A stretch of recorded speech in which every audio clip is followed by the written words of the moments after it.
I am so much concerned with the happenings in Narok of late. I'm so much concerned with the happenings in Narok of late, and I am not happy. I believe the National NSAC, National Security Advisory Committee, should have a serious sit down and discuss Narok. I've been there, I've seen that. Somebody said history repeats itself, and history may be repeating itself in Narok. My mind is taken back to 1984. It is taken back to 1984 in two counties. In that year, it were two districts, but today there are two counties. We have to be very, very careful with what is happening in Narok. It may get out of hand, as it happened in West Pokot in 1984 during the so-called Operation LOTIRIR. It also happened in Wajir in an operation called in an operation that people nickname it as Waghala Massacre. I am seeing, if we do nothing about it, I'm seeing such a situation happening in Narok. It is two occasions that it has happened, and it is so serious that we should not just let it go. Where my father is buried, if you go there, not very far from Webuye, if you go there and you drop a gun, you come back the following day, you'll find your gun where you dropped it. Or if you take longer, whoever will find it will not even touch it. He or she will go to the nearest police station or chief center and will go there sweating as if it is somebody who is from a shower. And even before he or she tells the OCS that I found a gun in my shamba, be swearing, don't even ever think that I have anything to do with that gun or whatever. So after the OCS listening to that, or the chief listening to that, they visit the scene, they'll find the gun there. That is around the area where where my father was buried or is buried. Now looking at the other side, if you go to where my mother was buried, not far from Wamunyoro. If you go to Wamunyoro, just ask about Kayava. In fact, Kayava is superior to Wamunyoro. Wamunyoro is just known because of one family. So if you go to Kayava near Wamunyoro and you you drop a gun, you come back in 5 minutes, you won't get it. And you may never get it. Or if you'll get it in such a way that you'll find somebody has been shot by police while trying to use your gun or something like that. What am I saying? I'm saying that in many parts of Kenya, just seeing a police officer in uniform, you don't confront the police officer. But what has happened in Narok on two occasions, within a year, within 12 months, on two occasions, something terrible has happened. You see Maasais from Narok, they go, confront police officers who are with guns, and they start attacking those police officers.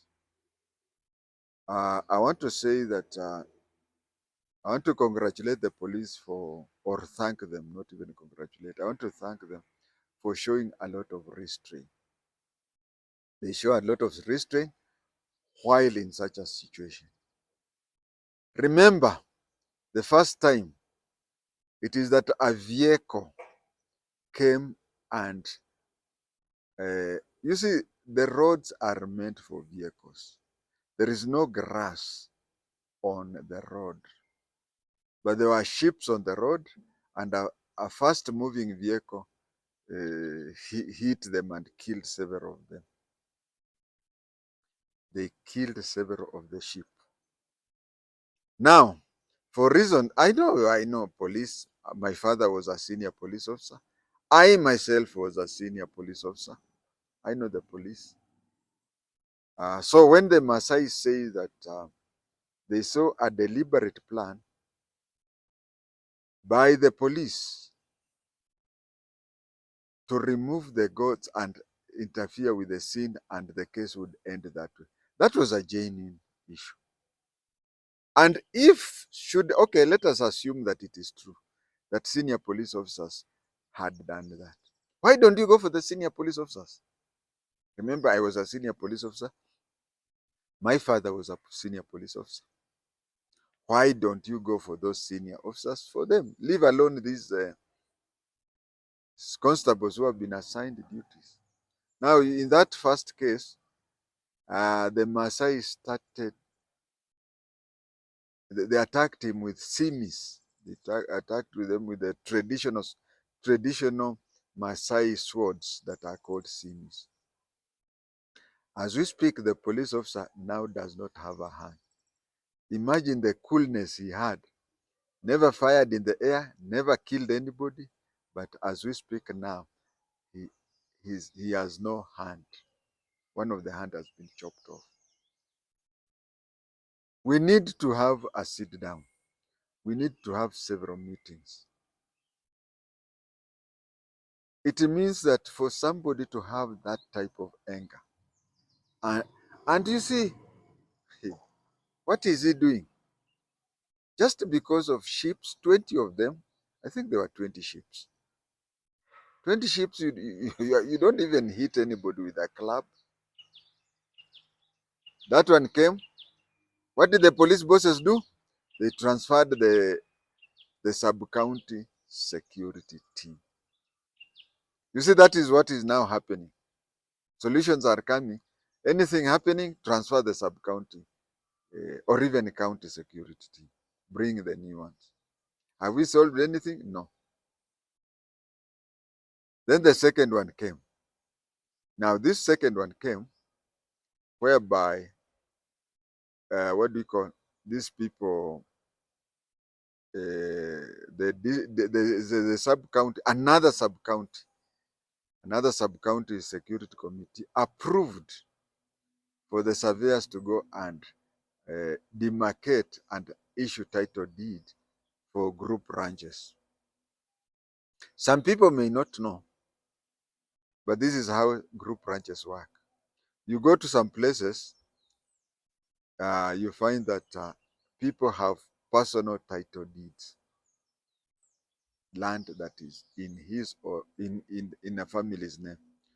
But in places like Maasai land, apart from trading centers where you may buy a plot and maybe build a shop or anything, in areas, in pastoral areas, people, land is given to clans.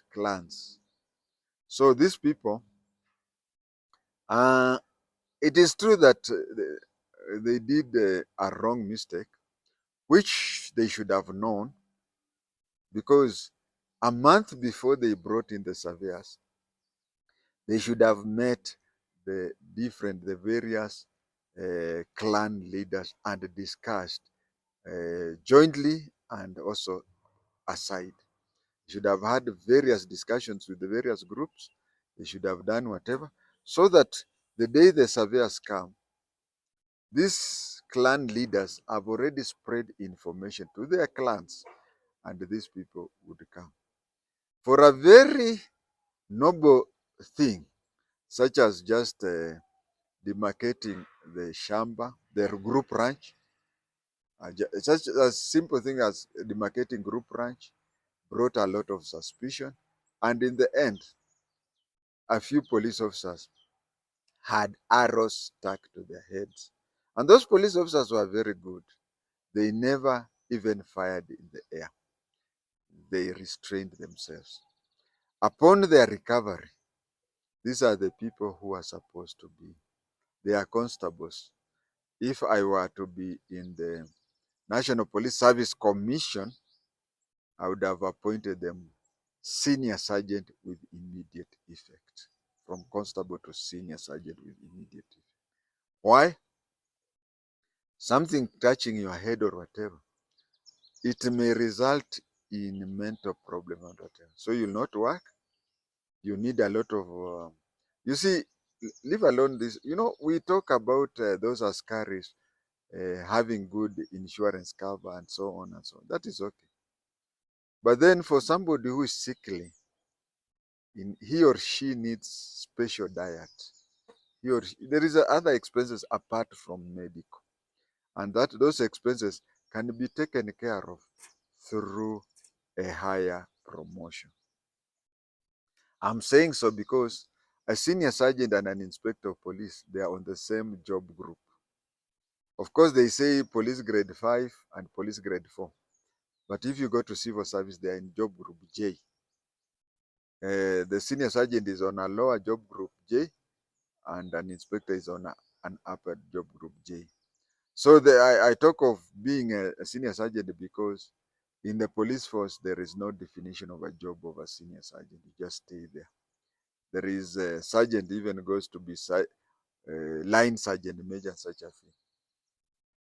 Another thing is with their medical condition and them being unable to work like all others, it would mean that for the rest of their stay in service, they'll not go for any promotional courses and they'll not be appointed into responsible positions. Back to Narok. These two things have happened twice in a year, and they remind me of 3 cases. I had a personal experience on Lotodo and LOTIRIR in West Pokot, which was called Operation Nyundo. I have a personal experience on Waghala massacre, which happened the same year in Wajer. But just like you and any other person, the issue of Mount Elgon, I read it in the paper. And it usually starts this way. When yesterday I saw on TV, Ngeno, people saying that no, we will not have a meeting until Ngeno is. That is how people start. That is how Kinalotodo start. It goes that I know Ngeno is not a Maasai, but the way he has strategically placed himself, I'm reminding myself of Lotodo and the Pokots in the 80s. These are politicians whose main agenda is to remain relevant and be elected in the next election without even campaigning or even without expenses to be elected as an MP. But then, if I were to be in a position, I would have requested the NSAC, National Security and Advisory Committee, to have people like Ngeno, call them and reason with them. Because it is such people, they don't mind. Actually, okay, Ngeno is not a Maasai Zan, because in Kilgoris we have a lot of Kipsigis, but Ngeno is not interested in the residents there or something like that. Ngeno, just like Lotodo, he is minding about his political life, how he can be assured in the next election. If he goes that way, there is nothing bad with letting him that. But then NSAC can use such a person.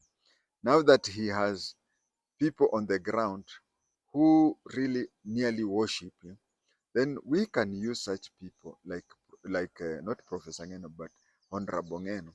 We can use such people to galvanize people to understand in future not to be violent to armed or even unarmed security officers.